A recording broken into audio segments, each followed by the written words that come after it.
Bonjour à tous, ravi de vous retrouver pour cette nouvelle édition de Sénat 360. Voici les titres. L'arrêt des soins a commencé pour Vincent Lambert, âgé de 42 ans et en état végétatif depuis 2008. Il pourrait décéder sous sédation dans les 2 semaines, mais ses parents opposés à cette procédure viennent d'obtenir de nouveaux recours. Explications et réactions à suivre. Le référendum d'initiative partagée menace-t-il l'action publique après le feu vert du Conseil constitutionnel pour la tenue d'une consultation sur Aéroport de Paris? L'exécutif s'inquiète du potentiel de blocage du RIP, vu comme un outil de paralysie des réformes. On ouvre le débat dans un instant.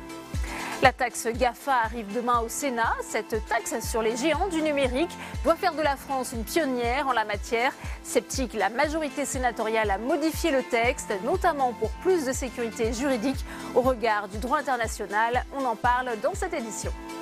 Et je vous rappelle que vous pouvez réagir sur Twitter avec le hashtag Sénat360. Pour m'accompagner cet après-midi pour les réactions des sénateurs à cette actualité, on retrouvera Alexandre Poussard depuis la salle des conférences du Sénat dans notre multiplex à suivre.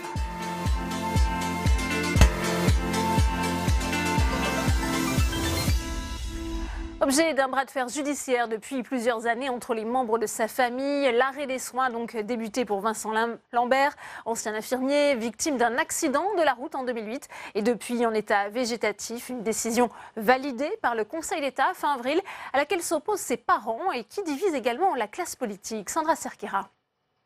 Plongé dans un état végétatif depuis 10 ans, le cas de Vincent Lambert divise également la classe politique. La droite réclame la poursuite des soins. François-Xavier Bellamy soutient ainsi les parents et souhaite qu'Emmanuel Macron prenne position. Je crois qu'il devrait donner son sentiment sur cette question. Et c'est une question fondamentale. Derrière Vincent Lambert, c'est la question de notre rapport à la dépendance qui se joue, notre rapport à l'extrême dépendance. Et je crois qu'aujourd'hui, ceux qui font la promotion de l'euthanasie, qui expliquent qu'il faudrait mourir dans la dignité, commencent d'abord par déclarer indignes de vivre ceux qui sont effectivement dépendants. Jordan Bardella s'est lui aussi déclaré choqué par l'arrêt des soins. Il souhaite également que le chef de l'État intervienne dans le débat. La question qu'on peut se poser dans notre pays, c'est dans quelle mesure est-ce qu'un tribunal, un juge, une décision de justice peut décider sur la base d'un texte de loi d'arrêter la vie de quelqu'un. À gauche, on dit vouloir défendre le droit à une fin de vie digne. Manon Aubry, tête de liste de la France insoumise aux européennes, défend l'arrêt des soins validé par le Conseil d'État fin avril. Tout comme Raphaël Glucksmann qui plaide pour un changement du droit permettant de légaliser le suicide assisté. Si le corps médical est unanime, si la justice décide que le corps médical a raison, eh bien, il faut suivre la justice. Père de la loi de 2016 régissant la fin de vie, Jean Leonetti estime que l'arrêt des soins de Vincent Lambert s'inscrit bien dans le cadre de la loi, affirmant que dans les hôpitaux, presque 60% des patients meurent d'une limitation ou d'un arrêt des traitements. Et première invitée de notre multiplexé, la sénatrice LR qui représente les Français établis hors de France, Jacky Deromedi. Elle est avec vous, Alexandre Poussard. Oui, Jacky Deromedi, l'arrêt des traitements de Vincent Lambert a commencé ce matin. Est-ce que c'est la bonne décision selon vous ? Écoutez, je suis très émue par cette affaire parce que je pense que tant qu'une personne n'est pas en état de mort cérébrale, on n'a pas le droit de dire on doit le faire mourir. Qui a le droit de dire celui-là doit vivre, celui-là doit mourir? Donc je ne suis pas d'accord avec ça. Alors il y a quand même une loi de 2016, la loi Claes-Leonetti, qui définit cette situation d'obstination déraisonnable lorsque le maintien en vie artificielle est inutile. Donc finalement cette décision respecte la loi et le droit? Je respecte la loi et je respecte le droit. Là, il s'agit de convictions personnelles, donc mes convictions, je les affirme. Je suis croyante, mais c'est pas seulement à cause de ça, c'est parce que je pense, en effet, moi personnellement, j'aimerais pas être dans cette situation. Si on me disait de débrancher mon fils, je ne l'accepterais pas non plus. Je me battrais pour ne pas le débrancher. Alors, est-ce qu'il faut faire confiance aux médecins et à leur décision collégiale qui est garantie par la loi? Les médecins peuvent décider de cet arrêt des soins. Je pense que personne n'a le droit de décider de la mort de quelqu'un. C'est pas comme un chien qu'on fait piquer parce qu'on dit qu'il va mourir ou qu'il souffre beaucoup. On peut l'accepter d'un chien, mais on peut pas l'accepter d'un être humain. Pour moi, tant qu'une personne n'est pas en état de mort cérébrale, il a le droit à être soutenu, à être soigné jusqu'à sa mort naturelle. Alors il faut rappeler que les liaisons cérébrales de Vincent Lambert sont déclarées irréversibles et que selon sa femme, il avait déclaré qu'il ne souhaitait pas vivre dans un état végétatif. Est-ce qu'il faut tenir compte de ces volontés ? Ces volontés ne sont pas clairement exprimées. Je n'ai rien contre sa femme, je ne connais pas ces personnes et je trouve tellement triste cette mort en direct qui nous est infligée. Je trouve que tant qu'il n'a pas pu l'exprimer, tant qu'on n'a pas pu voir quelque chose qu'il aurait écrit, tant qu'il n'a pas pu le dire, voilà, ce sont mes convictions. Je suis tout à fait confiante dans la médecine en général, je suis confiante dans les lois, etc. On a le droit d'avoir des convictions personnelles et de les exprimer, même si on respecte la loi et même si un jour, moi, j'étais conduite à ça, je serais obligée, comme ces parents qui vivent cette atrocité, je serais obligée d'accepter puisque c'est la loi. Mais je trouve que c'est terriblement triste d'avoir à subir ce genre de choses. Et justement, vous parliez de ses parents. Ils ont déposé un nouveau recours devant la Cour européenne des droits de l'homme, un recours qui a été refusé, on l'a appris à l'instant. Est-ce qu'il faut mettre un terme à cette bataille juridique ou est-ce que ses parents doivent continuer à se battre ? Vous m'apprenez cette décision de la Cour de justice. Je trouve que voilà, je n'ai rien à ajouter à ça. Je pense que les parents vont continuer à se battre jusqu'au bout et je les soutiens dans ce qu'ils font. Personnellement, si vous voulez, après la loi, c'est la loi et elle sera appliquée et il n'y a rien à dire sur ça. Mais voilà, je suis terriblement convaincue qu'on n'a pas le droit. La mort, c'est pas nous qui devons la donner. On n'est pas là pour mettre fin au jour de qui que ce soit. Alors vous avez évoqué ce matin dans une réaction sur les réseaux sociaux le droit à tuer de la loi française. Est-ce que vous maintenez ces propos ? Mais le droit à tuer, c'est quelque chose qui a été voté. Donc à partir du moment où c'est voté, la démocratie est là, c'est voté et donc il faut respecter. Mes convictions restent les mêmes. Très bien. Merci beaucoup Jackie de Romédy d'avoir répondu à mes questions. Merci beaucoup Alexandre pour cette première réaction. Et l'arrêt des soins relance la question de la fin de vie et de la législation française. Alors pour faire le point sur ce qui est autorisé par la loi, je vous rappelle que la dernière en date qui encadre cette question, c'est la loi Claes-Leonetti. On accueille tout de suite Tam Tranui. Bonjour Tam, je le disais, qu'est-ce qui est donc possible aujourd'hui de faire en France ? Alors la loi Claes-Leonetti, vous l'avez dit, qui date de 2016, dit que les soins et les traitements ne doivent pas être mis en œuvre ou poursuivis lorsqu'ils résultent d'une obstination déraisonnable. Alors qu'est-ce qu'une obstination déraisonnable ? Ce sont des soins, des traitements qui, je cite, apparaissent inutiles, disproportionnés ou lorsqu'ils n'ont d'autre effet que le seul maintien artificiel de la vie. Dans ce cas, les traitements, les soins peuvent être suspendus et selon deux procédures. Soit le patient a écrit des directives anticipées qui indiquent qu'il ne veut plus des soins dans ces cas-là. Soit, en l'absence de ces directives anticipées, on déclenche la procédure collégiale dont on a parlé à l'instant par l'équipe de soins. C'est une procédure qui peut être déclenchée soit par la famille, soit par le médecin du patient. On est dans le deuxième cas, dans le cas Vincent Lambert. Rappelons que dans l'immense majorité des cas, il y a normalement consensus entre les médecins et la famille. Alors comment la loi s'applique-t-elle au cas de Vincent Lambert ? Pour ce qui est du cas de Vincent Lambert, rappelons qu'il est dans un état végétatif, que ses lésions cérébrales sont jugées irréversible, les médecins et sa femme estiment qu'on est dans le cas d'une obstination déraisonnable. En revanche, le problème, c'est qu'il n'a pas écrit de directives anticipées, même si sa femme est sûre qu'il ne voudrait pas être maintenu en vie dans ces conditions. Rien ne le prouve formellement et c'est bien là l'une des difficultés. C'est pourquoi les médecins ont déclenché une procédure collégiale qui a été parfaitement respectée. C'est d'ailleurs ce qu'a jugé le Conseil d'État en avril 2019, très récemment. Le problème, c'est qu'il n'y a toujours pas d'accord entre les médecins et les parents de Vincent Lambert qui, eux, s'opposent à l'arrêt des traitements depuis 2013 et qui entament des recours à chaque fois qu'un médecin veut arrêter le traitement. Alors la loi Claes-Leonetti a d'ailleurs encadré l'arrêt des soins et des traitements. Oui, rappelons tout d'abord que la loi française, elle, interdit l'euthanasie et le suicide assisté. Elle prévoit seulement de pouvoir arrêter, en cas d'obstination déraisonnable, les traitements qui permettent aux patients de rester en vie. Donc on est dans ce cas-là avec la nutrition et l'alimentation artificielle. Par ailleurs, Vincent Lambert va bénéficier d'une sédation profonde et continue jusqu'au décès. C'était un point qui avait fait beaucoup de débat en 2016, on se le rappelle. La loi précise que cette sédation doit provoquer, je cite, une altération de la conscience maintenue jusqu'au décès et doit être associée à une analgésie. Cette sédation, elle est aussi encadrée par le législateur. Elle ne doit pas être la cause du décès. Elle doit seulement permettre de soulager la souffrance, permettre un peu plus de confort dans la fin de vie. Et c'est dans cette logique que Vincent Lambert va recevoir des antalgiques et des soins de bouche jusqu'à la fin. Est-ce que c'est la fin de 10 ans de feuilleton juridique, Tam ?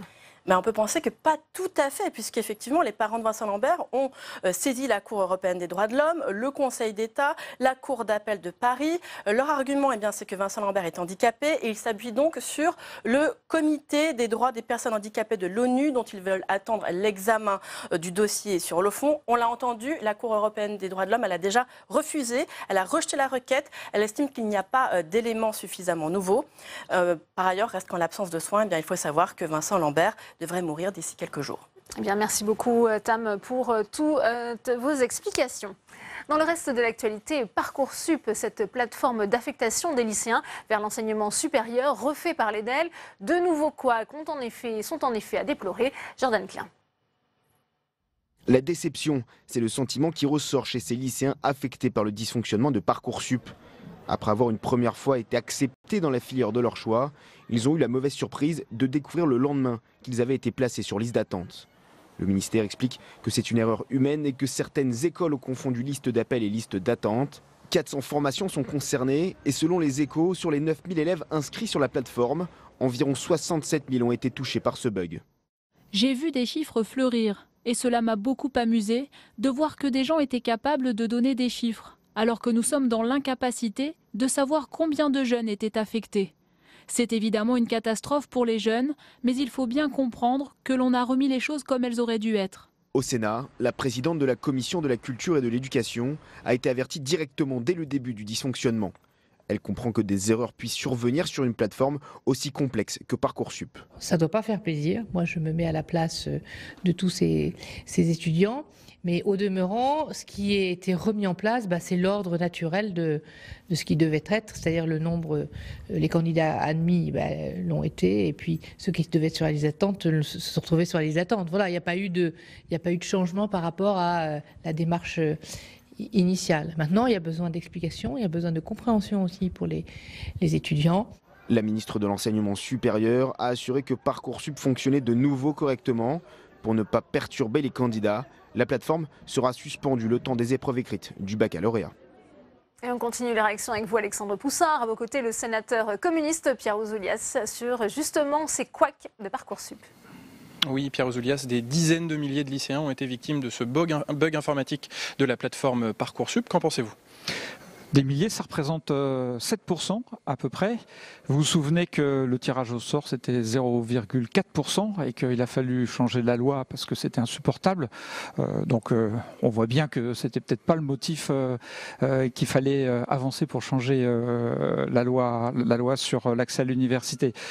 Fondamentalement, ce que je regrette, c'est que le système est encore moins transparent que l'an passé. Que l'an passé, nous avions des tableaux de bord pour évaluer la situation. Au fil de l'eau, cette année, ils ont été supprimés. Et par ailleurs, des informations quasi officielles que j'ai, le bug, il ne s'agit pas d'un bug, c'est que le ministère a autorisé les établissements à mettre un taux de surréservation sur Booking, en mauvais français, de 50%. Mais ça, c'est le ministère qui l'a autorisé. Donc il faut que maintenant, Madame Vidal assume pour une fois ses positions politiques. Oui, parce que Madame la ministre rejetait un peu la faute sur les établissements et sur les taux de remplissage de leur formation un peu trop élevés. C'est le discours qu'on entend depuis 1 an et demi. Quand Parcoursup ne marche pas, c'est de la faute des établissements. Mais le ministère, lui, a mis en place une procédure absolument transparente, claire, dont tout le monde voit bien aujourd'hui qu'elle est beaucoup plus opaque que APB. Est-ce que vous considérez que le Parlement doit se saisir pour faire la lumière sur ce dysfonctionnement par une mission d'information, voire une commission d'enquête ? La commission de la culture, sous l'autorité de sa présidente, suit l'application de cette loi depuis quasiment 6 mois. Nous avons travaillé notamment sur les fameux algorithmes locaux, sur un certain nombre de problèmes. Donc le Parlement, enfin du moins le Sénat, fait son travail par rapport à cette loi. Et bien évidemment, ce dysfonctionnement viendra nourrir notre réflexion et nos demandes de modification. Alors justement, vous parliez d'opacité. Il y a 2 mois, le défenseur des droits demandait au gouvernement de transmettre tous les éléments pour faire la lumière sur ces critères d'évaluation, sur ces algorithmes. Est-ce que la lumière a été faite ? On attend toujours la réponse de Madame la ministre. Voilà. Le défenseur des droits avait donné 2 mois au ministère pour présenter un certain nombre de solutions pour faire face aux dysfonctionnements et notamment aux discriminations fortes qui pèsent sur les bacheliers et bachelières des filières technologiques et professionnelles. Et on attend encore la réponse. On n'a rien eu. Hein. Et là, il y a vraiment un problème. Alors cette plateforme Parcoursup, vous le disiez, elle avait été créée pour remplacer la plateforme admission post-bac. Est-ce que finalement elle fonctionne mieux ? C'est un prétexte, vous avez bien compris. Le tirage au sort, c'était un prétexte. L'objectif, c'était d'introduire la sélection à l'université. Maintenant, on y est. On est dedans. On est dans ce système. Moi, je regrette sur ce dossier, mais comme sur d'autres, ce qui concerne par exemple la réforme de la terminale ou la réforme du bac, que le gouvernement n'ait pas assumé ses choix politiques. Là, en l'occurrence, c'était la volonté d'instaurer dans l'enseignement supérieur la sélection. Il aurait pu le dire. Je pense que ça aurait été plus juste. Très bien. Merci beaucoup, Pierre Ouzoulias, d'avoir répondu à mes questions. Merci Alexandre pour cette nouvelle réaction et on ouvre à présent notre page consacrée au référendum d'initiative partagée, le fameux RIP, depuis le feu vert du Conseil constitutionnel à la demande de parlementaires opposés à la privatisation d'ADP. Le gouvernement n'a cessé de mettre en garde les sages de la rue Montpensier contre la systématisation d'une telle procédure. Selon l'exécutif, le RIP pourrait en effet devenir un outil de paralysie des réformes. Quentin Calmy. Une étape est passée, mais le plus dur reste à faire. Après le feu vert du Conseil constitutionnel, il reste désormais aux opposants à la privatisation d'Aéroports de Paris à rassembler les 4,7 millions de signatures pour provoquer un référendum. Il appartient au Conseil constitutionnel d'organiser la vérification du bon déroulement de cette collecte de signatures. Et le ministère de l'Intérieur agit dans ce cadre-là sous l'autorité du Conseil constitutionnel comme un opérateur. Mais avec cette première utilisation depuis sa création, le référendum d'initiative partagée donne lieu à plusieurs polémiques. La première, sur sa légitimité, car il remet en cause un vote du Parlement. Il y a quelques jours, c'est le Premier ministre qui s'est inquiété de l'utilisation de ce RIP. Ça pose une vraie question sur la place qu'on accorde à la démocratie représentative, car après plus d'une centaine d'heures de débats en commission et en séance à l'Assemblée et au Sénat, après qu'une majorité des représentants du peuple se sont exprimés et ont adopté le texte, une minorité capable de bloquer pendant au moins 9 mois et peut-être un peu plus l'application d'un texte voté. Une opposition entre démocratie parlementaire et participative que la Constitution voulait éviter.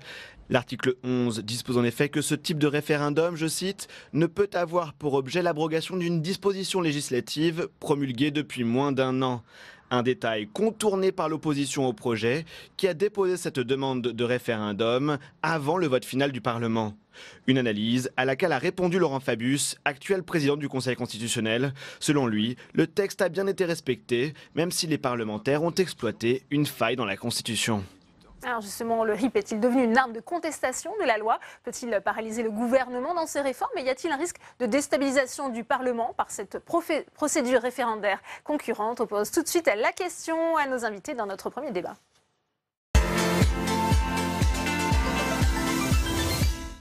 Et on ouvre le débat dans Sénat 360 avec mes invités sur ce plateau. Sabine Janssen, bienvenue à vous. Vous êtes maître de conférence au CNAM et vice-présidente du comité... Professeur et vice-présidente du comité d'histoire parlementaire et politique. Bienvenue à vous. Paul Cassia est également sur ce plateau. Vous êtes professeur de droit constitutionnel à Paris 1, Panthéon-Sorbonne. Bienvenue à vous. Également sur ce plateau, Hervé Marseille. Bonjour, président du groupe centriste ici au Sénat, sénateur UC des Hauts-de-Seine. Et puis Patrick Kanner est également avec nous. Bienvenue à vous. Vous êtes président du groupe socialiste et républicain et sénateur du Nord. Première question pour vous, justement, Patrick Kanner, puisqu'on voit Édouard Philippe dire finalement ouvrir la voie à un référendum, c'est créer une situation dangereuse pour la conduite de l'action publique. Est-ce que vous comprenez, est-ce que vous partagez son analyse? Monsieur Édouard Philippe est un mauvais joueur.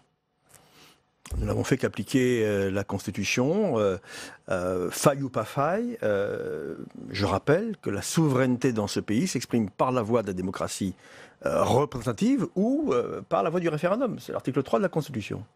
Donc nous ne faisons qu'appliquer la Constitution. Que ça fasse pas plaisir au gouvernement, je l'entends. Que ça bloque son projet, et encore, il pourrait tout à fait lancer aujourd'hui la privatisation, puisqu'il y a eu confirmation par le Conseil constitutionnel de la loi Pacte, mais il ne le fait pas, c'est son choix politique, ce n'est pas un choix juridique. Donc je trouve très déplacées les remarques de M. Philippe, qui finalement fait partie de ces membres du gouvernement qui considèrent qu'ils ont raison toujours tout seuls, contre tout le monde, et surtout, sur ce point-là, laissons la parole aux Français. Hervé Marseille, votre réaction, j'imagine que vous approuvez plutôt les propos du Premier ministre. Non, je pense, d'abord je suis heureux de voir que la procédure qui a été voulue par Nicolas Sarkozy aujourd'hui trouve beaucoup plus de supporters qu'elle en avait à l'époque. Mais comme quoi les années qui passent font mûrir les esprits. On va y revenir à cette proposition de 2008. C'était quelque chose qui était positif. Mais nous pensons qu'il faut mieux encadrer et assouplir d'ailleurs le RIP dans la Constitution, parce que c'est vrai que 185 parlementaires, c'est beaucoup, mais 4,5 millions de signataires, c'est encore plus. 4,7. Donc l'idée, d'ailleurs, je parle sous le contrôle de Patrick Kanner, dans les débats qu'on a au Sénat sur la future réforme, il y avait plutôt, j'allais dire, un souci partagé d'assouplir les conditions du RIP. Toutefois, il faut l'encadrer, parce que là, on voit bien, c'est vrai que la loi, le Conseil constitutionnel l'a dit, est respectée, mais on voit bien aussi qu'il y a une petite entourloupe. Bon, c'est la loi du genre, pourquoi pas. C'est vrai que le débat avait eu lieu. Qu'est-ce que vous appelez quand vous parlez déposé, mais c'est la loi du genre, hein, bravo. On parlait de mauvais joueurs, donc je vais être beau joueur. Ouais, il y a une faille, c'est comme ça souvent que ça se passe. Et le dépôt de la procédure a été fait à quelques jours du vote définitif. C'est vrai que quelque part, il y a antinomie entre une procédure parlementaire qui était quasiment aboutie et puis une démarche qui a une autre vocation. Donc oui au RIP, mais pas dans ces conditions-là.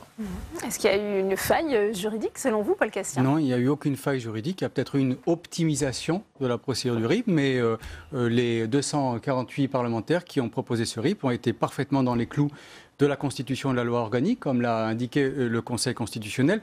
Je note qu'il y a une contradiction très forte et très, je dirais, presque inquiétante entre les propos du Premier ministre qui crie au loup, qui appelle au danger, qui alerte au danger pour la République que serait le RIP, et les propos du Président de la République qui, lui, veut assouplir, comme vient de le dire le Président Marseille, qui veut assouplir les conditions du RIP. Donc il faudrait que l'exécutif s'entende sur ce qu'il souhaite faire du RIP et qu'il ait une ligne claire sur ce point. Comme vient de le dire le président Kanner, le gouvernement est aujourd'hui en droit de privatiser le groupe ADP. Donc la procédure du RIP n'empêche en rien, en droit, le gouvernement de poursuivre ses objectifs. Donc il ne le fait pas, Sabine Janssen, que pour des raisons politiques, puisque c'est vrai qu'après cette décision du Conseil constitutionnel le 9 mai, il y a eu quelques jours après la promulgation de cette loi Pacte. On est dans une situation paradoxale, pas toujours compréhensible justement pour les Français qui nous écoutent. Oui, mais il devrait y avoir, si je ne m'abuse, un oral de rattrapage pour le gouvernement jeudi, puisqu'il y a eu des recours contre la loi Pacte et que le Conseil constitutionnel doit rendre une nouvelle décision jeudi. Donc on va voir ce qu'il en est. Le référendum n'aura peut-être jamais lieu de toute façon. Et là, c'est vrai qu'il faut revenir un peu aux conditions de la réforme de 2008. Elle a été pensée, cette révision, je dirais, avec ceinture et bretelles. C'est-à-dire que tout a été fait quand même pour que le RIP soit très difficile à mettre en œuvre. Avec, on comprend bien l'idée que, au fond, l'opinion publique ne peut pas faire concurrence immédiatement à la loi qui est votée par le Parlement. Mais en même temps, on voit bien que nos concitoyens ont envie, ont le désir, ça s'est quand même manifesté à plusieurs reprises là, pendant ce mouvement des Gilets jaunes, de davantage participer, de davantage intervenir. Et de ce point de vue-là, le RIP peut être une solution à condition qu'il soit effectivement contrôlé, encadré et qu'il ne soit pas une instance d'appel. C'est ce que d'ailleurs avait dit, à mon avis, à juste titre, Gérard Larcher au mois de janvier. Et du reste, Emmanuel Macron a repris les propositions, une partie des propositions du Sénat, puisqu'il a demandé à ce qu'on abaisse le seuil des signatures à 1 million et que par ailleurs on développe un peu le droit de pétition. Donc là, je crois qu'il y a des pistes qui pourraient permettre de favoriser davantage de participation sans rompre avec ce qui fait la démocratie représentative. Patrick Kanner. Oui, je voudrais rappeler quand même que on fait du RIP une sorte de monstre anti-démocratie parlementaire. C'est un monstre qui n'est pas encore allé jusqu'au bout de sa puissance et qui n'a été utilisé pour la première fois que depuis 11 ans. Donc, ce n'est pas pour moi une très très grande crainte. Puis, ce qui aurait dû alerter quand même le gouvernement, c'est le vote du Sénat. Un vote contre la privatisation de l'ADP allant de LR jusqu'aux communistes, en passant naturellement par le groupe socialiste et d'autres sénateurs de d'autres groupes. C'est le fait que s'il y avait autant d'opposition sur autant de bancs, peut-être que le projet fondamentalement, n'est pas à mon projet, parce qu'il y a l'aspect juridique. Je remercie nos deux juristes ici présents de nous aider à comprendre le contexte, mais il y a aussi le fond de ce dossier. C'est une mauvaise affaire pour le pays que de privatiser ADP. Je crois que c'est ça aussi le message que les Français, peut-être, vont faire passer en signant à 4 700 000 personnes cette proposition de référendum potentiel.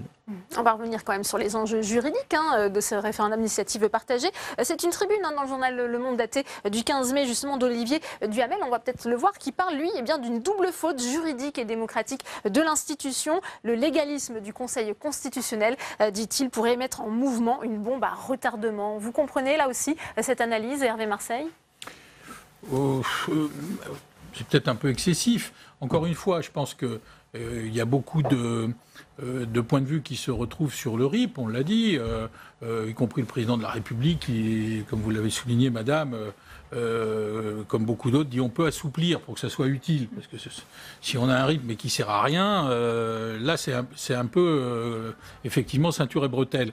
Donc tout le monde est à peu près d'accord, enfin tout le monde, une grande majorité d'élus sont d'accord pour assouplir les conditions. On peut aussi en profiter pour préciser les conditions d'utilisation du RIP pour effectivement éviter que ça ne se retrouve utilisé contre des votes, j'allais dire, parlementaires récents. Là, pour le coup, comme l'a dit Gérard Larcher, ça serait un troisième tour et une espèce de voie d'appel. Il y a d'autres ouvertures possibles que l'on travaille ici au Sénat les uns et les autres pour entrouvrir la porte, si je puis dire, et permettre une espèce d'aération du système parlementaire par le droit de pétition, le droit d'interpellation. Et là aussi, il y a quand même aussi une majorité susceptible de se retrouver là-dessus. Donc je pense qu'on peut avoir un RIP utilisable, amélioré, plus souple, mais qui soit aussi mieux encadré. Et sans entraver l'action parlementaire, puisqu'on a le sentiment, Paul Cassiac, que finalement ça peut devenir un outil de paralysie de tous les projets de loi, dès que les parlementaires sont contre. Un cinquième qui veut s'opposer à un texte pourra se mobiliser. Il faut absolument arrêter avec ce mot paralysie. Le président Caner vient de le dire. La procédure de l'article 11 existe depuis 2008. Elle est effective depuis le 1er janvier 2015. On a pour la première fois un RIP. Si l'article unique qui est proposé éventuellement au soutien des Français vient paralyser l'action du gouvernement, c'est que vraiment il y a quelque chose de grave qui se passe dans ce pays. Ce RIP ne paralyse rien du tout. Il faut arrêter d'entrer dans cette logique qui est celle de l'exécutif, de dire que parce que ADP, le cas échéant, est soumis à la délibération des Français, l'action gouvernementale est stoppée.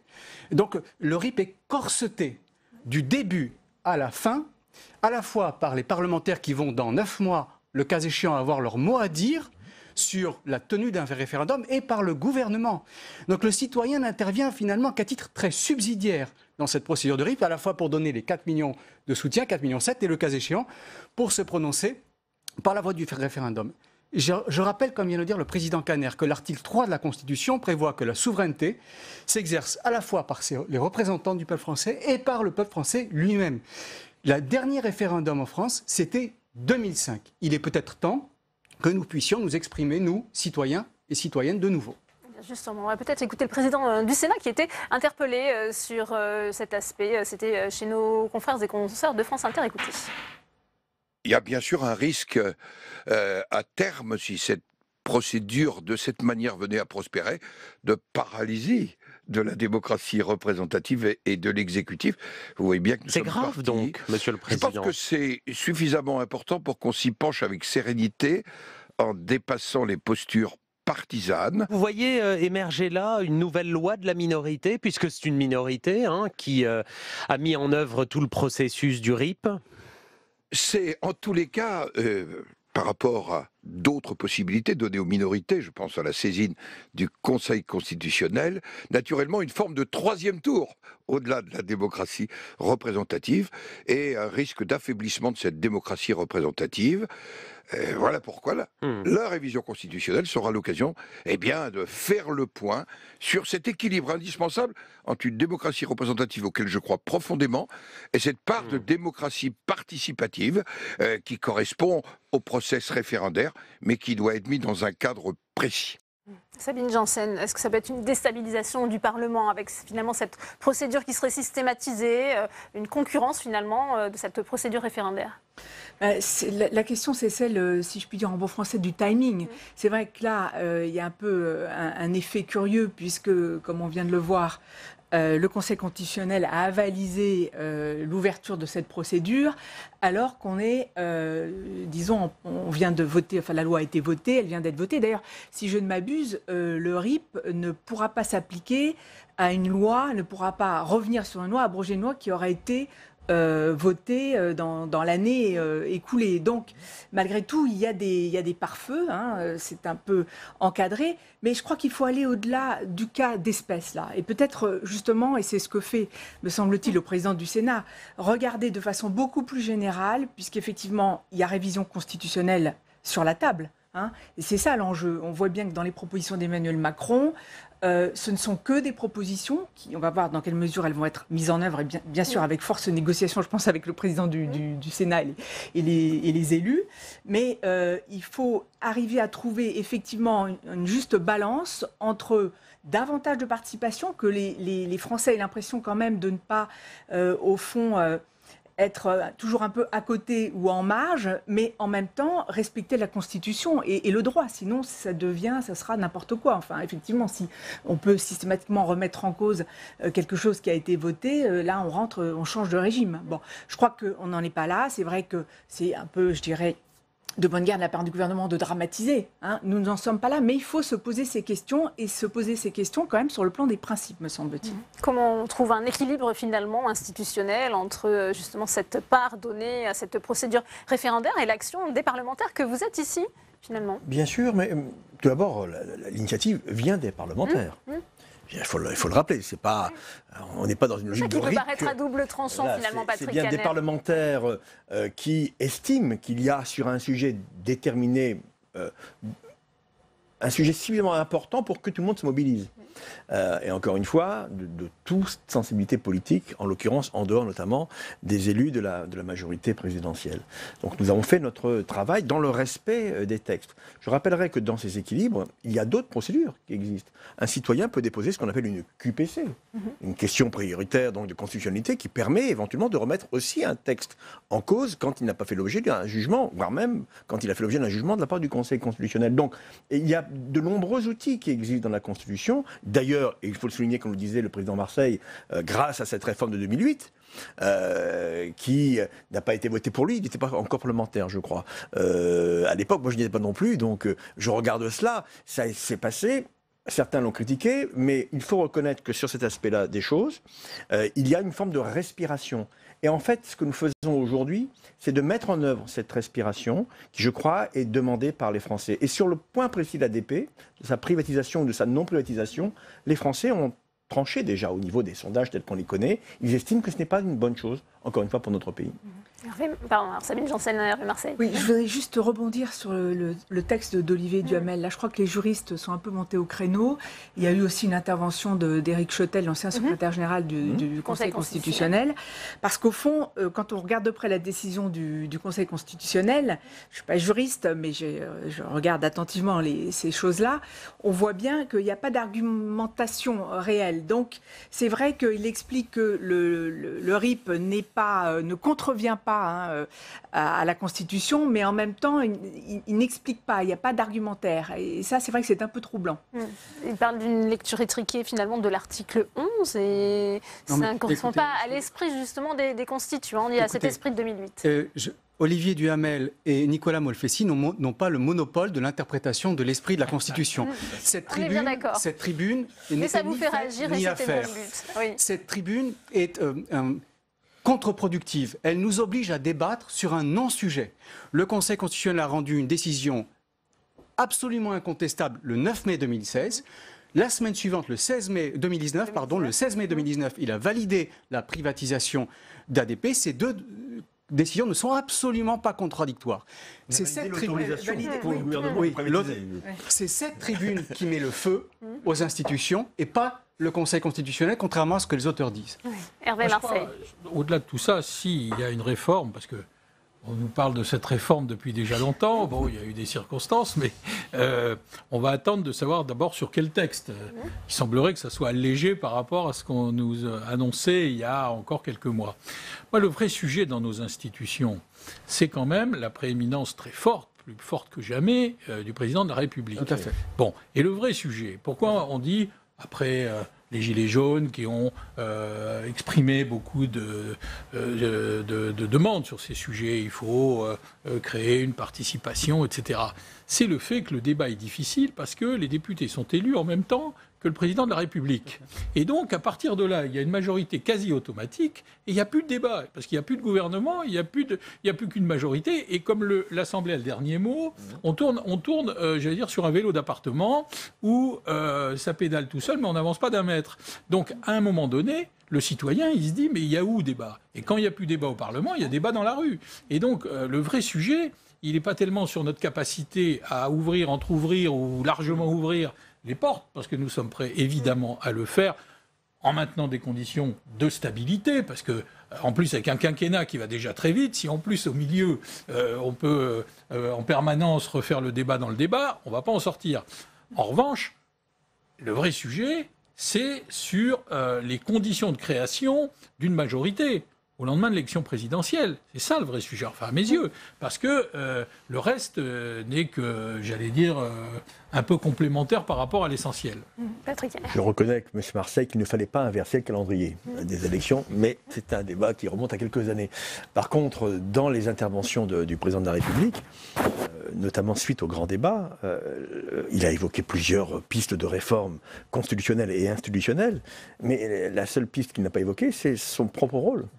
On a l'impression que, voilà, que Jupiter est intouchable et on s'aperçoit qu'il est plutôt aujourd'hui un paratonnerre. Donc on a une vraie difficulté et tant qu'on n'aura pas mis sur la table aussi la fonction présidentielle, je pense que ce pays connaîtra beaucoup de soubresauts. Oui, c'est tout à fait juste. Et on voit bien qu'il a totalement récupéré le grand débat. Et au fond, dans la veine gaulienne, il essaye, si je puis dire maintenant, de disposer des deux instruments. Le Parlement, dans lequel il a une majorité écrasante, et puis potentiellement les citoyens qui seraient appelés à se prononcer. Voilà, donc c'est vrai qu'il a retourné totalement la situation. On va revenir au RIP, si vous voulez bien, puisque la procédure suit son cours. Christophe Castaner n'a pas reçu les parlementaires concernés. Oui, enfin, les patrons, entre guillemets, de groupes parlementaires l'ont saisi au lendemain de la décision du Conseil constitutionnel validant pacte. Nous voulions simplement rencontrer M. Castaner pour voir dans quelles conditions matérielles, techniques, le ministère de l'Intérieur allait mettre en œuvre les 9 mois de consultation des Français. Et il nous a renvoyés vers le Conseil constitutionnel. Il a juridiquement raison. Mais il a politiquement tort. Savoir que quand des présidents de groupe demandent au ministre de l'Intérieur une rencontre de travail, si ce n'est lui-même, il aurait pu nous faire rencontrer par son directeur de cabinet. Je le regrette, ce n'est pas très élégant de sa part. Il a été interpellé aux questions d'actualité ici au Sénat par la communiste Cécile Kickerman. Je vous propose d'écouter sa réponse. C'est vous, monsieur le ministre de l'Intérieur, qui, selon l'article 3 de la loi organique de 2013-1114 du 6 décembre 2013, devait mettre en œuvre, sous le contrôle du Conseil constitutionnel, le recueil des soutiens apportés à une proposition de loi soumise à référendum. C'est pourquoi 8 parlementaires, dont 5 présidents de groupe représentant 226 députés et sénateurs, ont souhaité vous rencontrer pour examiner avec vous les conditions de la plus large participation à cet événement citoyen. Or, à ce jour et par courrier, vous avez refusé de les recevoir. Effectivement, le 9 mai, le Conseil constitutionnel a déclaré conforme la proposition de loi visant à affirmer le caractère de service public national de l'exploitation de l'aérodrome de Paris. J'ai transmis immédiatement votre demande, celle des présidents de groupe, au président du Conseil constitutionnel, pour dire qu'évidemment, comme je l'ai indiqué dans mon courrier, je me tenais à sa disposition. Et en fonction de sa décision, dès lors que le ministère de l'Intérieur agit pour son compte, j'aurai évidemment l'occasion de préparer et de présenter tous les documents qu'il sollicitera, y compris de rencontrer les présidents de groupe. Paul Cassia, est-ce que le gouvernement essaye par tous les moyens de faire encore échouer cette procédure? Les textes sont très clairs, comme vient de le rappeler la sénatrice Kickerman. La loi organique de 2013 et le décret d'application de 2014 donnent au ministre de l'Intérieur, au ministère de l'Intérieur, le soin d'organiser la collecte des soutiens. Et cette collecte est organisée sous le contrôle du Conseil constitutionnel. Mais ce n'est pas le Conseil constitutionnel qui centralise les soutiens, ce n'est pas le Conseil constitutionnel qui les collecte. Le Conseil constitutionnel est chargé de vérifier que le ministère de l'Intérieur fait bien son travail. Et donc c'est cette administration-là qui est chargée d'organiser le recueil des soutiens. Quelle lecture faites-vous de cette séquence, Sabine Janssen? On sent peut-être que le gouvernement tente encore, je le disais, de faire échouer cette procédure. Il n'exclut pas d'ailleurs peut-être une seconde délibération. Ça, c'est encore possible? Oui, je pense qu'il est très embarrassé et je pense qu'il attend quand même là la décision du Conseil constitutionnel à la suite des recours, hein, je pense. Et qu'il est exact que si le Conseil constitutionnel se prononce cette fois contre la loi Pacte, ça va remettre, ou pour, ça remet en cause, ça fait tomber, si c'est pour, ça remet en cause, s'il ne donne pas droit au recours, ça remet en cause de facto le référendum. Il n'y aura pas de référendum dans ces cas-là. Hervé Marseille. Il y a quand même un calendrier très bizarre jusqu'à l'été prochain, dans un an, parce que on annonce beaucoup de choses, très bien, mais les parlementaires que nous sommes devons regarder le calendrier parlementaire. Or, on sait très bien que maintenant, systématiquement, on travaille jusqu'au 31 juillet, très bien. Il y a quelques ponts.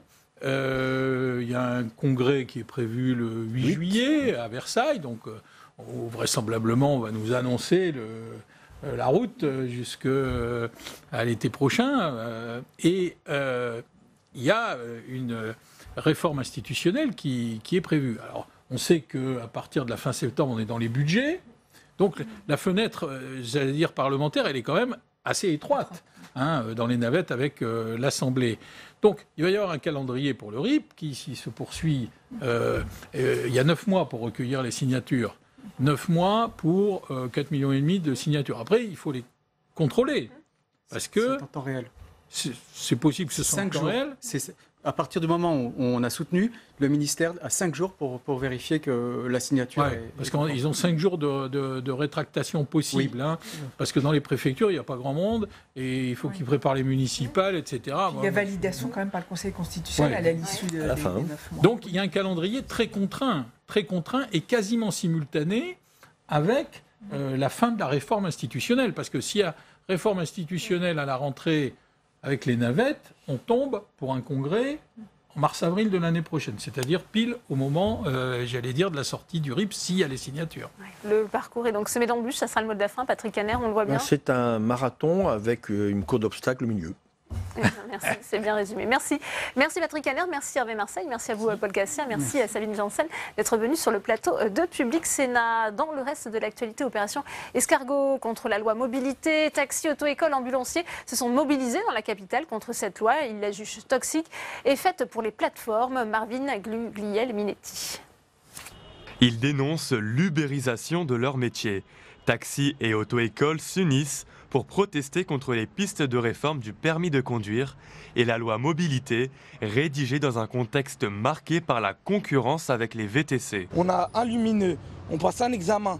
Eux, ils viennent avec des cartes et maintenant, comme chez Uber, ils ne sont pas assez payés, ils viennent racoler dans nos aéroports. C'est pas possible. C'est pas possible. Nous, en tout cas, on n'admet pas ça. Je suis seule à gérer aussi bien le code, les conduites. Bon, si à côté de moi, il y a un auto-entrepreneur qui vient et qui donne des leçons à 25 € de l'heure alors que moi je suis à 40 €, ils vont pas réfléchir, c'est normal. Dans leur viseur, l'instauration d'un agrément national qui permet aux auto-écoles de s'affranchir de l'obligation de disposer d'un local physique. Ou encore la possibilité pour un candidat de s'inscrire lui-même directement à l'examen. 2 mesures qui favorisent les plateformes sur Internet selon les syndicats. Les chauffeurs de taxi craignent de leur côté l'article 15 de la loi mobilité qui crée d'après eux un déséquilibre entre leur profession et les VTC. Ils seraient désormais autorisés à emprunter les couloirs de bus. La rapporteure du texte à l'Assemblée nationale parle sur Twitter de fake news. Non, les voies réservées aux bus et aux taxis ne vont pas être ouvertes aux VTC. Au contraire, notre volonté est d'éviter l'encombrement de ces voies. Le ministère des Transports a assuré que le texte allait être clarifié dans les prochains jours. Voté en première lecture au Sénat début avril, la loi mobilité est en ce moment examinée en commission à l'Assemblée nationale. Objet d'un bras de fer judiciaire depuis plusieurs années entre les membres de sa famille. L'arrêt des soins a donc débuté aujourd'hui pour Vincent Lambert, ancien infirmier, victime d'un accident de la route en 2008 et depuis en état végétatif. Une décision validée par le Conseil d'État fin avril, à laquelle s'opposent ses parents, mais qui divise, vous allez le voir, également la classe politique. Sandra Cerquera. Plongé dans un état végétatif depuis 10 ans, le cas de Vincent Lambert divise également la classe politique. La droite réclame la poursuite des soins. François-Xavier Bellamy soutient ainsi les parents et souhaite qu'Emmanuel Macron prenne position. Je crois qu'il devrait donner son sentiment sur cette question. Et c'est une question fondamentale. Derrière Vincent Lambert, c'est la question de notre rapport à la dépendance qui se joue, notre rapport à l'extrême dépendance. Et je crois qu'aujourd'hui, ceux qui font la promotion de l'euthanasie, qui expliquent qu'il faudrait mourir dans la dignité, commencent d'abord par déclarer indignes de vivre ceux qui sont effectivement dépendants. Jordan Bardella s'est lui aussi déclaré choqué par l'arrêt des soins. Il souhaite également que le chef de l'État intervienne dans le débat.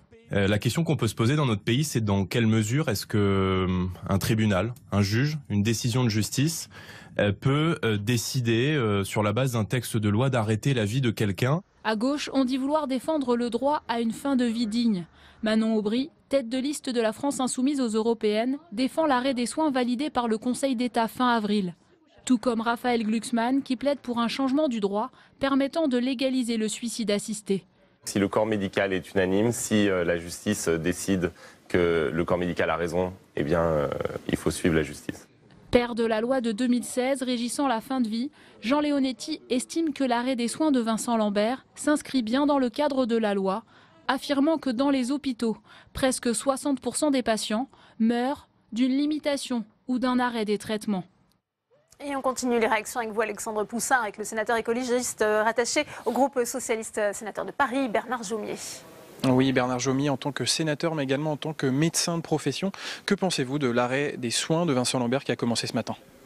C'est un arrêt qui était prévu de longue date. Ça fait quand même plus d'une dizaine d'années que Vincent Lambert est dans un état végétatif. Il y a eu de multiples recours. L'ensemble des principes de la loi, la collégialité, le recueil autant que faire se peut de la volonté du patient, la consultation de la famille et l'absence d'obstination déraisonnable ont été appliqués et ça me paraît être une sage décision. Alors, au vu des divisions de la famille de Vincent Lambert, est-ce qu'il ne fallait pas le laisser en vie au bénéfice du doute ?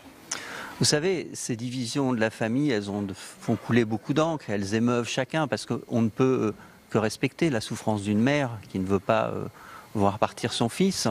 Il faut aussi écouter la souffrance de sa femme et d'autres membres de la famille qui veulent que soit mis fin à cette situation qui n'aura pas d'issue positive. Et donc je crois d'abord qu'il ne faut pas utiliser ces souffrances de la famille. Quand une famille est divisée, il faut que la décision puisse être prise dans la clarté, dans la collégialité, encore une fois, dans la transparence, en écoutant chacun. Et c'est ce qui a été fait. Donc moi j'appelle surtout à ce que, à partir de ce cas qui est douloureux et malheureux, on ne l'instrumentalise pas en campagne électorale pour projeter ses propres idées. Et justement, que pensez-vous des réactions politiques, et notamment à droite, chez les Républicains et au Rassemblement national, qui demandent la poursuite des soins ? Mais je pense qu'elles ne sont pas très dignes, parce que utiliser les déchirements d'une famille pour faire valoir encore une fois ses propres idées n'est pas digne, et que cette question de la fin de vie, elle mérite mieux. On est d'accord, et je pense qu'il y a un assez large consensus pour dire qu'on meurt mal en France. Et on meurt mal notamment parce que les soins palliatifs ne sont pas assez développés, que les moyens ne sont toujours pas là. On meurt mal aussi parce qu'on n'écoute pas assez les patients et nos concitoyens sur cette question.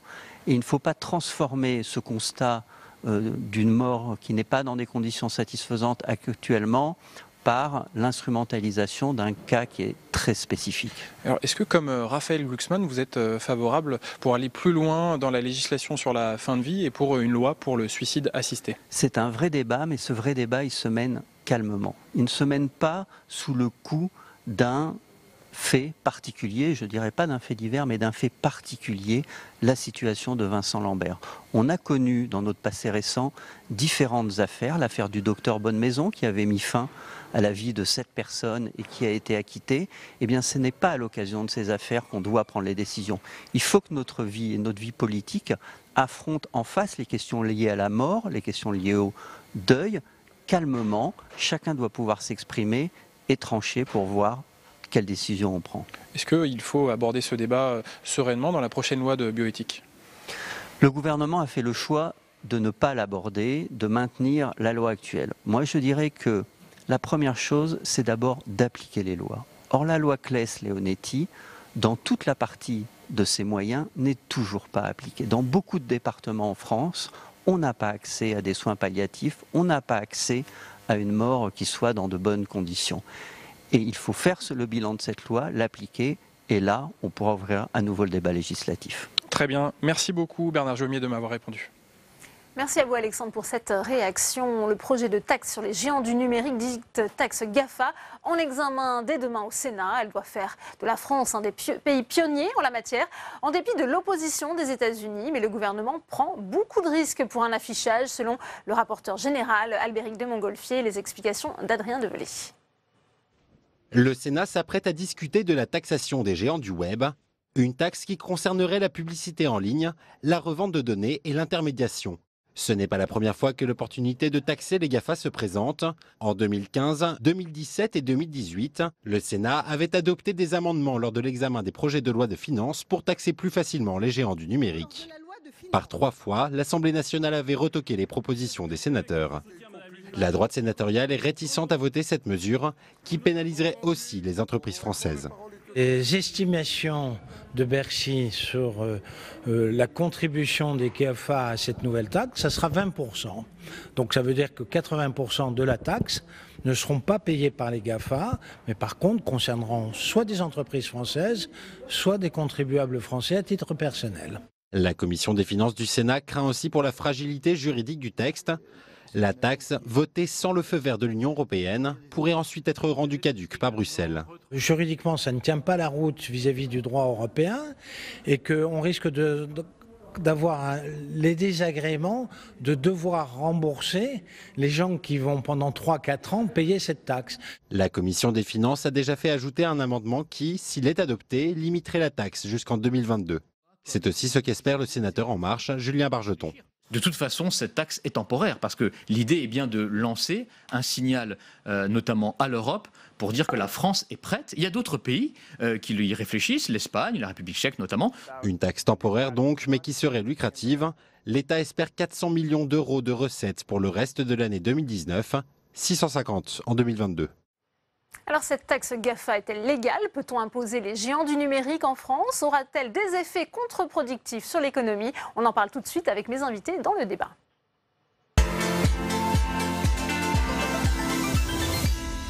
Et on ouvre le débat dans Sénat 360 avec vous, Christine Lavarde. Bonjour, merci d'être avec nous. Vous êtes sénatrice LR des Hauts-de-Seine. Sur ce plateau également, Sarah Guillou, bienvenue à vous. Vous êtes directrice adjointe du département Innovation et Concurrence à l'OFCE et co-responsable du pôle politique publique et compétitivité des entreprises.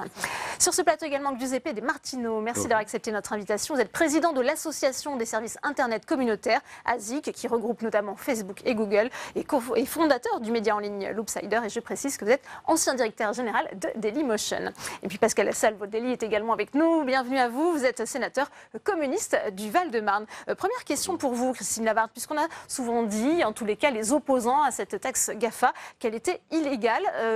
Il y a effectivement des incertitudes en ce qui concerne son adaptation au droit fiscal international. Alors est-ce que le Sénat a permis justement en commission de contourner cet écueil ? Enfin, en tout cas, ce que je sais, c'est que cette taxe, elle est quand même mal préparée. C'est-à-dire qu'on l'a bien vu au fur et à mesure qu'on a étudié le texte en commission, et je pense qu'on en redébattra encore demain dans l'hémicycle, notamment parce qu'on vient essayer d'apporter une rustine sur un problème qu'on connaît tous, mais pour lequel il faudrait plutôt un traitement international, et on attend la proposition de l'OCDE, plutôt d'être le seul pays qui va appliquer une taxe, un îlot, au milieu de d'autres pays qui ont soit voter la taxe mais ne l'applique pas, soit on reportait son entrée en application. Je pense par exemple à la Grande-Bretagne. Et notamment demain, je porterai un amendement visant à ce que cette taxe n'ait pas de caractère rétroactif. Enfin, aujourd'hui, on vient imposer des entreprises. Est-ce que c'est le risque, c'est ça, la France pourrait être amenée à rembourser finalement? Aujourd'hui, ce qu'on dit, c'est le texte tel qu'il est écrit dit la taxe rentrera en vigueur. On parle du début de l'année 2019 et en commission des finances, on a voté une date de fin 2022 puisque jusqu'à texte de la commission, il n'y avait pas de date de fin. Sauf qu'aujourd'hui, les entreprises, elles n'ont même pas les outils qui vont leur permettre, les outils informatiques, hein, j'entends, de venir faire la remontée d'informations qui va pouvoir permettre de déterminer l'assiette sur laquelle elles devront payer cette taxe. Donc je pense qu'on va un peu vite. On répond à un problème, effectivement. L'opinion publique a le sentiment que les GAFA ne payent pas assez d'impôts en France, sachant que cette taxe, de toute façon, elle ne résoudra pas le principal problème, à savoir le chiffre d'affaires des GAFA qui est fait en tant qu'acteur du commerce numérique. Et c'est bien là que on va y venir, si vous voulez bien. Je vais donner la parole, notamment à Pascal Salvoldei. Vous entendez Christine Lavarde, on a l'impression qu'on n'arrive pas à imposer finalement ces géants du numérique. Or, on le sait bien et ça vient d'être dit, elle profite du système fiscal actuel européen pour faire de l'optimisation. Oui. Avoir un petit mot sur cette question de se poser là, si demain on devra rembourser les entreprises. Écoutez, on vient de dépenser 20 milliards avec le crédit impôt compétitivité. Je n'ai pas vu l'État, le gouvernement, demander aux entreprises de reverser l'argent qu'ils ont eu dans les fonds publics, alors que pour certaines d'entre elles, elles ont utilisé cet argent, y compris pour des plans sociaux et des licenciements. Cette petite incisive dit, nous avons des points communs de diagnostic depuis un moment au Sénat. C'est que là, on a un problème. C'est que nous ne sommes pas dans l'actualité. Et il faut qu'on rentre dans l'actualité. On a un système fiscal qui est basé sur des établissements stables. Et on a affaire à des entreprises qui sont sur une mobilité de capitalistique, de capitaux. Donc, il faut qu'on arrive à introduire l'idée qu'il y a des établissements stables virtuels. Et là, moi, je crois qu'on a les outils. Il faut aller plus loin. C'est sûr qu'il faut un accord de coopération européen et international, mais prenons l'OCDE. L'OCDE a travaillé sur cette question. Donc, j'irais dire que là, les freins peuvent être levés. Et la question, c'est de savoir, c'est est-ce qu'on en reste au seul service numérique ou est-ce qu'on l'élargit à l'ensemble de l'activité numérique. Et là, il y aura débat demain entre nous dans l'hémicycle et j'espère avec la population, parce qu'il y va aussi des recettes de l'État sur une activité économique importante. Giuseppe De Martino, votre position et notamment sur les modifications apportées par le Sénat. On fait un constat, hein. L'Europe a échoué sur le plan fiscal, il n'y a pas d'Europe communautaire fiscale et on a voulu en France lancer un signal avec une mesure assez démagogique, aller chercher soi-disant de l'argent là où il est, en oubliant véritablement que comme toute entreprise, quel que soit le secteur, quand on se voit imposer une hausse via une taxe, via une mesure quelconque, une hausse même des matières premières, le réflexe naturel des entreprises est de augmenter ses tarifs au détriment du consommateur. Et c'est là ce qu'on voit poindre, c'est que le consommateur sera la première victime de cette taxe si elle est mise en place. Donc nous, plus largement, on va tout à fait dans le sens de ce qu'a proposé la Commission des finances, attendre, puisque l'OCDE travaille sur le sujet. On a vraiment l'impression que le gouvernement a improvisé en quelques semaines un texte sans mesurer véritablement l'impact de cette mesure, alors que depuis des années, l'OCDE travaille de manière sérieuse et de manière comparative sur les solutions qui pourraient être adoptées. Donc, attendre, ne pas aller trop loin et se poser, comme le disait le sénateur Lavarde, des questions sur la légalité, la constitutionnalité même de cette taxe qui vise certaines activités, pas d'autres. Par exemple, Apple n'est pas visé et qui semble faire une différence entre certaines entreprises françaises et d'autres appartenant à des groupes ou pas. Et pourtant, je vais vous donner la parole, Sarah Guillaume. On va entendre avant ça Bruno Le Maire, quand il a présenté justement le 6 mars à Bercy cette taxe GAFA. Il se félicitait finalement que la France soit pionnière en la matière et je vous ferai réagir juste après. Nous créons aujourd'hui cette taxation des plus grandes entreprises numériques au niveau national. Cette taxe, elle est simple, elle est ciblée, elle est efficace. Elle est simple puisqu'elle aura un taux unique, 3% sur le chiffre d'affaires numérique réalisé en France. C'est exactement la même base que le projet que nous portons à l'échelle de l'Union européenne. Sarah Guillou, c'est tout à l'honneur de la France finalement de se lancer, d'essayer, alors peut-être certains diront en cavalier seul, d'autres diront peut-être justement en éclaireur en imposant cette taxe GAFA dans son pays. C'est politiquement courageux. Ce sera peut-être politiquement payant, parce qu'effectivement, il y a une sensibilité de l'opinion relativement au fait qu'il y ait cette absence de juste retour de ces entreprises en termes de contribution à l'impôt.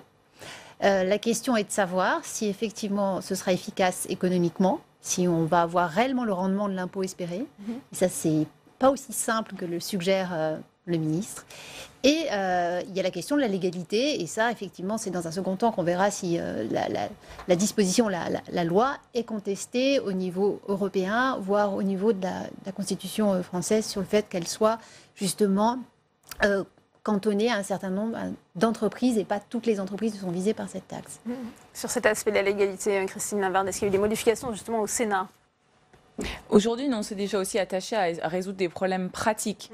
C'est-à-dire qu'on avait une taxe sans fin, alors même qu'on savait qu'un jour, un texte devrait arriver de l'OCDE. Donc, est-ce qu'on aurait superposition des deux taxes en même temps? On s'intéresse aussi à toutes ces questions de mise en œuvre. Enfin, comment est-ce qu'on va pouvoir, au niveau des services même fiscaux, vérifier qu'effectivement, chacun des assujettis à la taxe la paye à la hauteur de ce qu'il devrait effectivement payer. Alors, sachant tout le monde nous a dit et a reconnu que ce serait extrêmement compliqué parce qu'il va falloir identifier à l'intérieur du chiffre d'affaires ce qui relève exactement du périmètre de la taxe et ce qui n'en est pas. Et quand on pense par exemple à tout ce qui est les recettes publicitaires, alors comment est-ce qu'on distingue les recettes publicitaires qui sont bien en propre, les recettes portées par exemple Google, en tant qu'on est sur l'interface de Google, mais si en même temps on est sur d'autres... Enfin, voilà, il y a des choses aussi techniques. Qu'est-ce que ça veut dire? Est-ce que c'est aussi un aveu d'échec, d'impuissance? On ne peut pas taxer les gens du numérique aujourd'hui en France, Christine Lavarde? J'ai pas dit qu'on ne pouvait pas. J'ai dit que là, on le faisait peut-être avec précipitation parce qu'on a envie d'être un pays le premier à le faire. Il y a d'autres pays dans l'Union européenne qui ont pris des textes, comme je le disais précédemment, mais qui aujourd'hui ne les mettent pas en œuvre parce qu'ils se rendent bien compte des effets de bord, du fait que quand on est tout seul, comme aujourd'hui, si on n'a pas un système fiscal harmonisé, on pourra toujours contourner et aller ailleurs et se déplacer, puisque aujourd'hui, c'est ce qui se passe quand même. Donc c'est bien, c'est très bien de vouloir être allant sur le sujet, mais après ça serait bien d'être allant pour faire venir les autres avec nous et avoir un dispositif commun. Alors, je vois accesser de Martineau. Moi, je réagis en tant qu'entrepreneur du numérique. Le signal que l'on donne à la face du monde, imaginons des grands groupes indiens, des grands groupes canadiens qui ne sont pas présents aujourd'hui en France, quel serait leur intérêt si cette taxe était adoptée de venir demain s'installer? On serait le seul pays où on taxerait les acteurs du numérique. Quant aux acteurs français du numérique qui ne sont pas visés, le signal aussi est assez fort. C'est quelque part de dire restez des nains, qui est la réalité aujourd'hui, parce que si vous grandissez, de toute façon, on va vous taxer. Tout cela paraît encore une fois assez improvisé, vouloir donner un signe de la grandeur de la France. La France est grande naturellement, on n'a pas besoin de montrer ses biceps et de faire croire que ce texte résoudra toutes les difficultés. Pascal Savoldelli, est-ce que ça va freiner la digitalisation de l'économie selon vous? Moi je pense que voilà, chacun a ses mots ici, mais il y a une affaire de communication politique. Voilà. Après, je suis d'accord avec vous, madame. Il faut encourager tout pas qui peut avancer. Après, il faut qu'on discute très concrètement du sujet. Est-ce que, par exemple, on n'est que sur la question des services ou des activités? Qu'est-ce qu'on appelle l'économie numérique?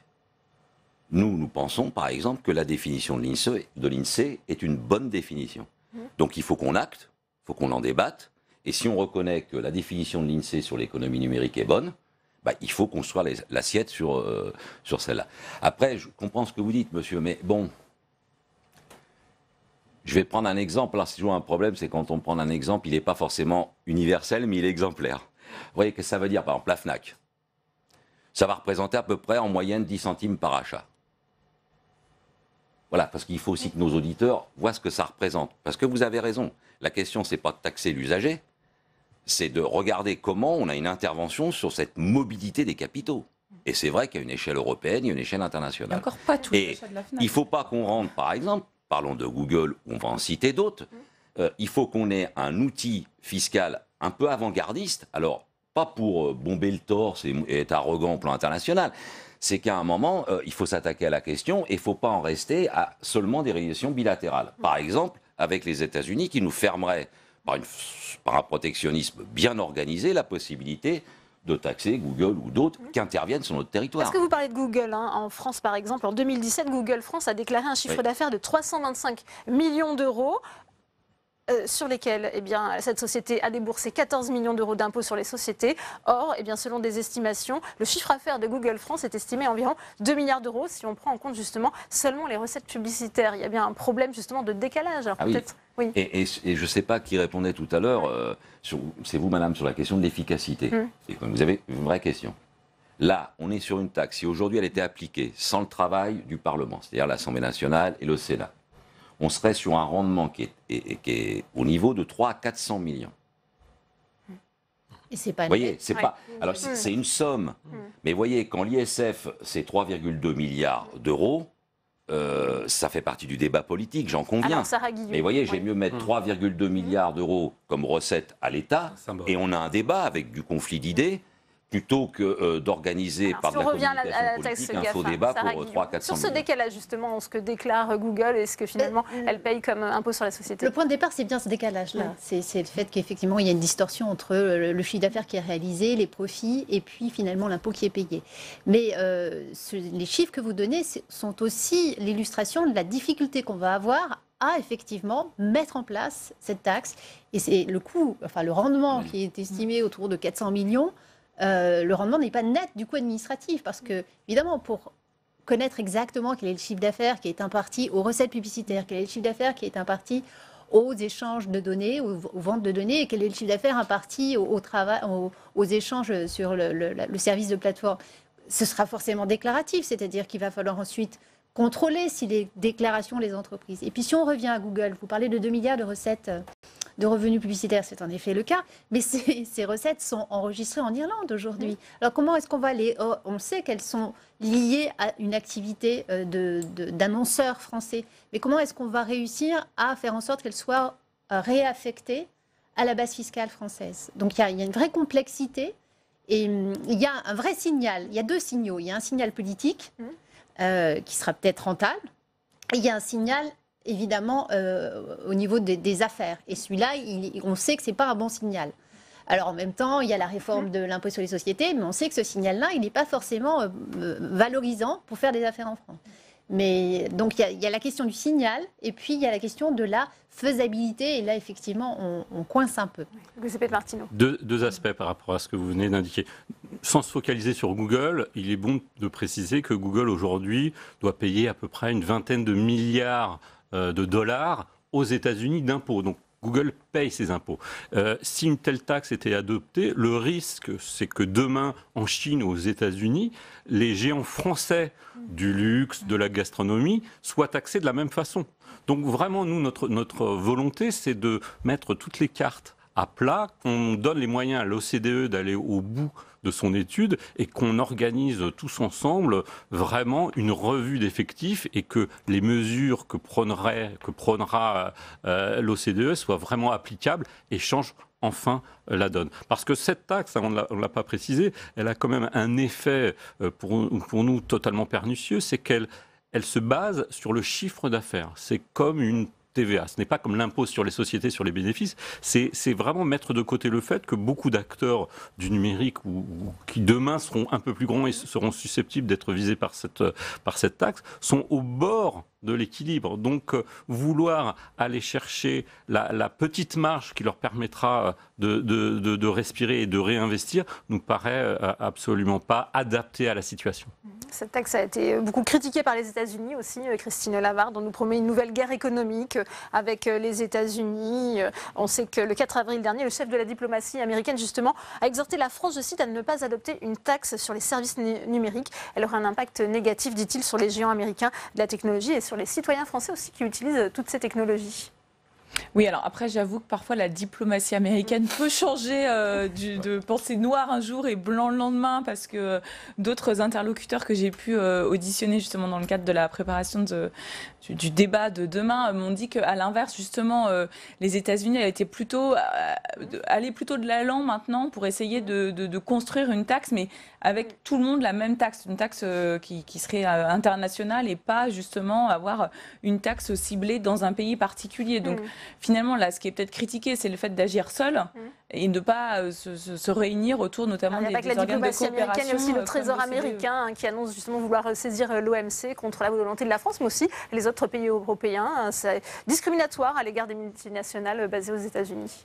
Votre réaction peut-être, Sarah Guillot, sur ce point? Alors sur ce point, les États-Unis, l'administration de Donald Trump a fait une réforme fiscale qui inclut un volet aussi qui cherche à essayer de récupérer l'argent de ces multinationales qui sont justement mis dans ces paradis fiscaux européens comme l'Irlande. Et le problème des États-Unis, c'est le rapatriement du cash de ces grandes entreprises, alors pas que du digital, mais de ces multinationales qui mettent leur cash et qui ne rapatriaient pas jusqu'à présent le cash, justement parce qu'il était imposé très fortement aux États-Unis et qui a changé donc la loi récemment de telle manière à ce qu'on puisse aussi aux États-Unis imposer les revenus et les profits qui étaient en Irlande en particulier, dans ces paradis fiscaux. Donc les Américains, ils font de leur côté aussi des dispositions qui leur permettent aussi de rétablir un certain équilibre en termes de trous fiscaux, en tout cas ce qui n'est pas imposé. Donc clairement, c'est vrai qu'il y a un jeu de diplomatie ici qui est en... Il faut la prendre au sérieux quand même, cette menace de la part des États-Unis, Pascal Savoldelli, ensuite avec Giuseppe de Martino. Là, j'ai un point d'accord avec Christine Labarthe. C'est vrai que la philosophie, la stratégie ou la tactique de Trump, c'est d'allier le blanc et le noir, mais souvent c'est noir, à mes yeux, du point de vue notamment d'un cadre de coopération, quoi. Après, sur le sujet, je m'excuse pas, mais là, il faut absolument qu'on bouscule la donne. Et là, on a affaire quand même à un projet de loi qui fait preuve d'amateurisme. Et on en convient les uns et les autres dans notre diversité.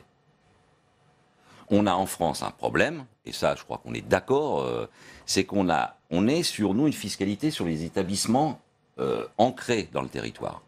Ça a eu sa vertu. Aujourd'hui, il y a une mobilité. Il faut qu'on arrive à avoir une fiscalité qui prend en compte qu'il y a des établissements qui sont virtuels, avec une accélération, une mobilité des capitaux. Moi, je le dis là de manière sérieuse, parce que on ne peut pas, voyez, dire en France, on généralise une situation qui était commune à beaucoup de pays d'Europe avec l'impôt à la source sur le revenu, et on serait devant une situation d'une telle complexité qu'on ne serait pas en situation d'avoir une imposition sur laquelle il faut discuter du montant, mais une imposition des multinationales. Vous voyez, on ne peut pas dire aux gens qui travaillent, aux gens qui sont retraités, qu'il y a un impôt sur le revenu prélevé à la source, et que quand il s'agit des multinationales, c'est un mécanisme qui est du domaine de l'impossible. Cette taxe, on le rappelle, elle doit aussi financer finalement les 10 milliards qui ont été votés en décembre par le Parlement pour sortir de cette crise des Gilets jaunes. Alors peut-être Giuseppe de Martino. Alors comme vous l'indiquiez tout à l'heure, hein, on pense, nous, en calculant à la louche les chiffres donnés par les différents syndicats, qu'on sera en 2019 loin même des 300 millions par rapport aux chiffres. Alors au mieux 450 en 2020, on 500 fait le pari qu'on sera en dessous des 300 millions. Par rapport à ce que vous indiquiez, et nous, on a vraiment le sentiment que le président de la République, quand il réquisitionne Versailles pour inviter la terre entière, les chefs d'État sur le thème « Choose France », venez investir en France, en même moment, on a son ministre des Finances qui donne un signal très fort que la France, en fait, c'est le pays où on choose la taxe. Et c'est ça qui nous paraît complètement embêtant, qui va dans le sens inverse de ce qu'on souhaiterait, nous, mettre en place. Le signal qu'on aime donner, nous, entreprises du numérique, c'est que le numérique, c'est le sens de l'histoire, et la France a tout intérêt à tirer dans le même sens et de Elles doivent aussi développer jouer le jeu, toutes ces entreprises que vous représentez, de l'imposition à la française, si je peux dire. Tout à fait. Et le but de nos entreprises est évidemment de participer au débat, d'aider l'OCDE. Ça fait des années qu'on discute avec l'OCDE. On peut reprocher à l'OCDE une certaine lenteur, mais cette lenteur est le fait que le système est complexe. Il s'agit de comparer les effets dans chaque pays. Mais encore une fois, cette improvisation du mois de janvier de Bruno Le Maire, nous, on ne l'a pas compris parce que les chiffres étaient sortis du chapeau, il n'y avait aucune étude d'impact. Et pour reprendre votre expression, c'était vraiment de l'amateurisme. Bien, un coup d'envoi des débats demain dans l'hémicycle du Sénat. Merci à tous les quatre d'être venus sur ce plateau. Comme tous les lundis, c'est votre rendez-vous, sénateur à domicile. Aujourd'hui, nous allons en Essonne, terre d'élection de la sénatrice LR Laure Darcos. Elle se bat, vous allez le voir, pour sauver les librairies en difficulté dans son département. Car malgré des initiatives innovantes, le secteur reste particulièrement fragilisé. C'est un reportage de Cécile Sixou. À Bièvre, dans l'Essonne, la librairie des Millefeuilles n'est pas une librairie comme les autres. Car derrière les livres se cache un restaurant. À chaque fois que j'amène des amis ici, ils découvrent et c'est un bonheur absolu. Ils reviennent après, ils me disent « Ah mais tu sais, je suis retournée, c'est super !» Véronique Banuls a créé cet endroit atypique il y a 9 ans. Informaticienne dans une grande entreprise, elle décide en 2009 de partir en congé sabbatique pour créer son commerce. Pendant 7 ans, elle a la possibilité de reprendre son travail. Moi, j'ai 4 grandes filles qui font des études et ça coûte cher. Et effectivement, ici, je ne gagne pas ma vie. Donc, j'arrive à payer mes charges, j'arrive à payer mes salariés, j'arrive à faire que cet endroit soit agréable. Mais moi, je me suis payée à peine un RMI pendant 7 ans. Voilà, donc j'ai repris mon travail. Depuis 2 ans, elle oscille entre son métier d'informaticienne et la gestion de sa librairie. Bonjour. Bonjour Madame Darcos. Les difficultés de Véronique, la sénatrice LR Laure Darcos les connaît bien. Déjeuner et ensuite piller la boutique. Les librairies indépendantes ne font pas le poids face au e-commerce qui propose plus de choix, des prix bas et des livraisons rapides. Les sauver, c'est le combat de Laure Darcos. C'est un combat de David contre Goliath, mais je pense que c'est un combat qui est vraiment nécessaire. Et vous savez que le Sénat défend bien évidemment les collectivités, défend les territoires. Et vraiment, au même titre qu'un commerce de bouche, d'avoir une librairie, je pense que c'est vraiment vital. Depuis 3 ans, Laure Darcos suit un autre projet original, celui de Delphine. Parce que du coup, vous étiez à votre guichet. Les rayonnages, il y avait quand même de quoi... Dans sa librairie ambulante, Delphine sillonnait jusqu'en décembre dernier les villages de l'Essonne avec un objectif, créer du lien social dans les milieux ruraux. Je me suis aperçue, ayant grandi à la campagne, qu'aujourd'hui on avait du mal à avoir un lieu pour se retrouver, pour discuter, même ne serait-ce que 5 minutes, et qu'il y avait énormément de personnes isolées. Donc du coup, c'est vrai que je me suis dit, en passant par la lecture, on devrait créer une espèce d'émulsion autour de ça. Mais face aux difficultés, elle a troqué son camion pour un commerce éphémère à Lardy, où elle s'est installée grâce à la mairie. Et elle était présente sur notre commune le samedi après-midi, sur la place de l'église. Et donc Eric a proposé à Delphine de tester le concept de l'aventure de l'éphémère. On a des centres-bourgs qui meurent gentiment de faute d'animation, faute de commerce. Au fur et à mesure, on essaye de poser nos jalons pour avoir un petit peu plus de commerce. Pour la sénatrice Les Républicains, les communes ont un rôle essentiel à jouer pour le maintien des librairies indépendantes.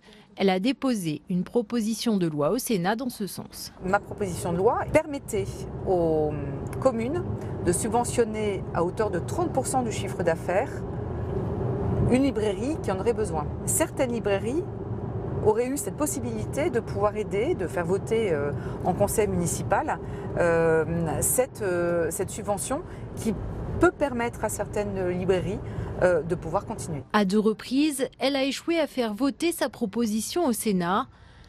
Tenace, elle ne désespère pas d'y arriver pour que des librairies comme celle de Véronique et de Delphine survivent. Bonsoir Laure Darcos, merci d'avoir accepté l'invitation de Public Sénat. Ces librairies indépendantes, on le voit, c'est un combat quotidien pour assurer leur maintien. Comment l'expliquez-vous ?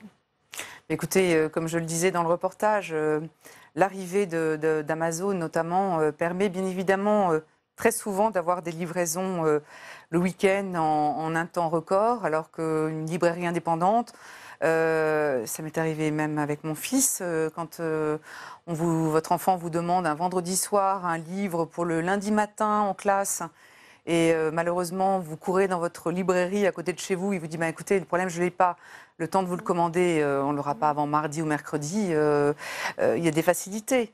Moi je crois sincèrement qu'on doit se battre contre ça, et contre aussi, et c'est amusant parce que c'est Delphine qui nous le disait dans le reportage, en fait, beaucoup de gens pensent que le livre va être moins cher en grande surface. Alors qu'on s'est battu, et Jack Lang le premier, pour un prix unique du livre, que ce soit livre papier ou livre numérique, c'est le même prix, qu'il soit en librairie indépendante ou en grande surface. Donc bien évidemment, la facilité aujourd'hui, c'est d'aller faire ses courses dans des zones artisanales ou dans des malls, en fait, où vous trouvez tout. Mais comme le dit mon ami Dominique Bougreau, la maire de Lardy, chez qui nous étions, ça devient presque un acte citoyen je pense, que de sauver ce genre de commerce de proximité. Parce que ça a un lien en plus supplémentaire, un lien culturel. En termes de symbole, effectivement, la présence culturelle d'une librairie, ça apporte beaucoup justement dans ces petites communes, qui souffrent de dévitalisation. Tout à fait. Et les deux exemples qui ont été montrés, c'est pour ça que j'ai pris ces deux exemples dans deux parties très différentes de l'Essonne. C'est qu'en fait, les libraires, pour se sauver, sont obligés de se réinventer. Et vous ne pourrez jamais, à travers votre écran d'Amazon, avoir le conseil de votre libraire qui a lu a priori la totalité de ce qu'elle a en devanture et qui va pouvoir vous conseiller en fonction de ce que vous aimez comme littérature, tel ou tel livre. Donc je pense que ça ne s'échange contre rien, cette proximité, ce conseil.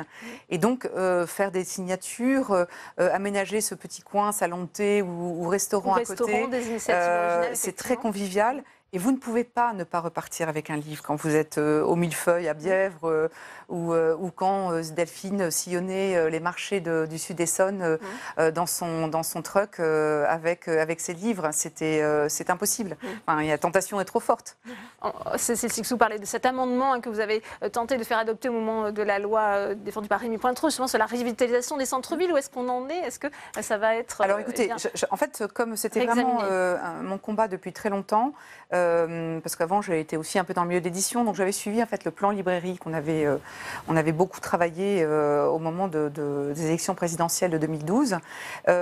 J'ai tout de suite en fait porté une proposition de loi. Donc ma proposition de loi est celle dont je parle dans le reportage, qui est en fait un peu en référence avec ce qui avait été fait dans la loi Sueur, qui permettait au théâtre et au cinéma d'être aidés par les communes, en fait, subventionnés par les communes.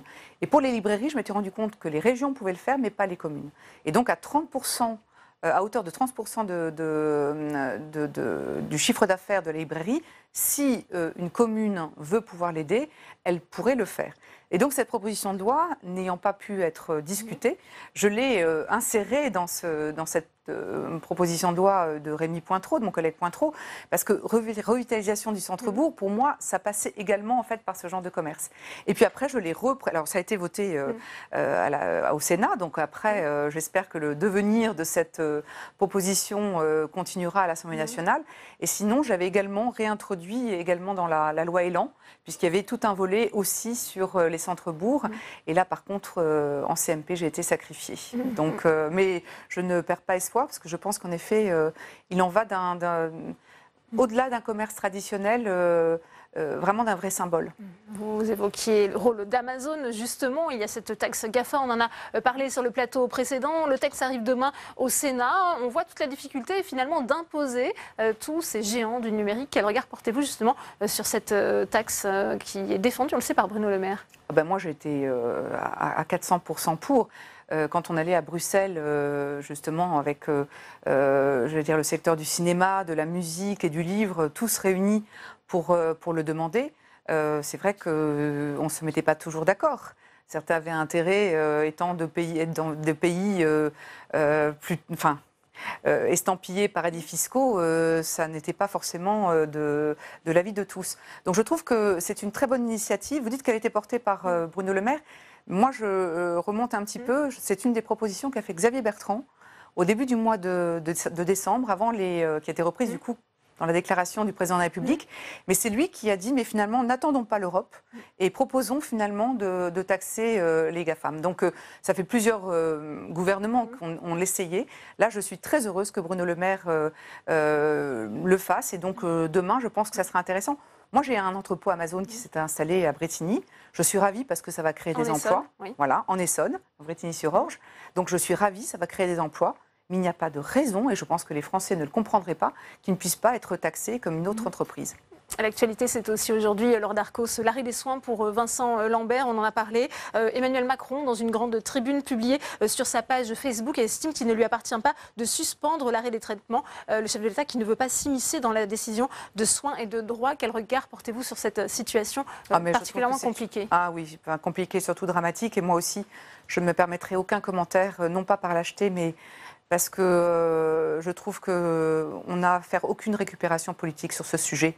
Je pense que des deux côtés, en fait, les les raisons et les arguments s'entendent. Et j'ai un fils, et donc je me mets bien évidemment à la place des parents, je me mets aussi à la place de l'épouse. Et donc je ferai aucun commentaire, si vous me le permettez, même si aujourd'hui je suis très émue, bien évidemment, de ce qui se passe. Mais je pense que honnêtement, on a jugé ni l'une ou l'autre partie. Bien, merci beaucoup Laure Darcos d'être venue sur le plateau de Public Sénat. C'est la fin de cette édition. Merci à vous de l'avoir suivi. À suivre Rebecca Fitoussi et son émission On va plus loin. Très bonne suite des programmes sur Public Sénat.